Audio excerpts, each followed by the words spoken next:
ఇక్కడ బోనాల పండగ అంటే గ్రామదేవత అమ్మవారిని పూజించే పండగ. బోనం అంటే భోజనం.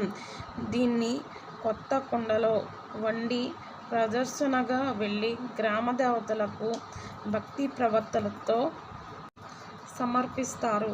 చిన్న ముంతలో పానకం పోసి దానిపై దివ్వె పెట్టి బోనంపై జ్యోతిని వెలిగించి జాతరను కన్నుల పండుగగా నిర్వహిస్తారు.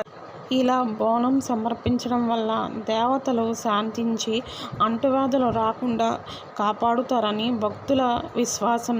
తెలంగాణ ప్రత్యేక రాష్ట్రంగా ఏర్పడిన తర్వాత ఈ బోనాలను రాష్ట్ర పండగగా నిర్వహిస్తున్నారు. బోనం అని అర్థం కలిగిన బోనం దేవికి సమర్పించే నైవేద్యం.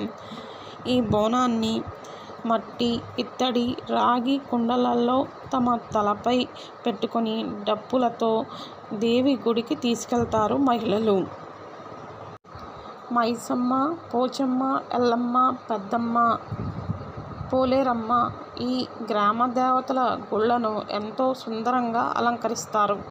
ఆషాఢ మాసంలో దేవి తన పుట్టింటికి వెళ్తుందని నమ్మకం. అందుకే భక్తులు ఈ పండగ సమయంలో దేవిని దర్శించుకొని తమ సొంత కూతురు తమ ఇంటికి వచ్చిన భావంతో భక్తి శ్రద్ధలతోనే కాక ప్రేమానురాగాలతో బోనాలను ఆహార నైవేద్యంగా సమర్పిస్తారు.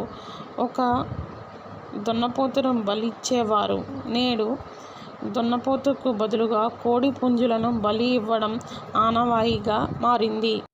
దేవి అమ్మవారి సోదరుడైన పోతురాజును ప్రతిబింబించే ఒక మనిషి చేత పండగ సమూహాన్ని నడిపించడం ఇంకొక ఆనవాయితీ. పోతురాజు పాత్రను పోషించే వ్యక్తి గంభీరంగా, బలశాలిగా ఉంటాడు. ఒంటిపై పసుపు, నుదుటిపై కుంకుమ, కాలికి గజ్జెలు కలిగి చిన్న ఎర్రని ధోతిని ధరించి డప్పుల వాయిద్యానికి అనుగుణంగా ఆడతాడు. ఓకే ఫ్రెండ్స్, మీకు ఈ వీడియో నచ్చినట్లయితే లైక్ చేయండి, షేర్ చేయండి, కామెంట్ చేయండి అండ్ సబ్స్క్రైబ్ చేసుకోండి.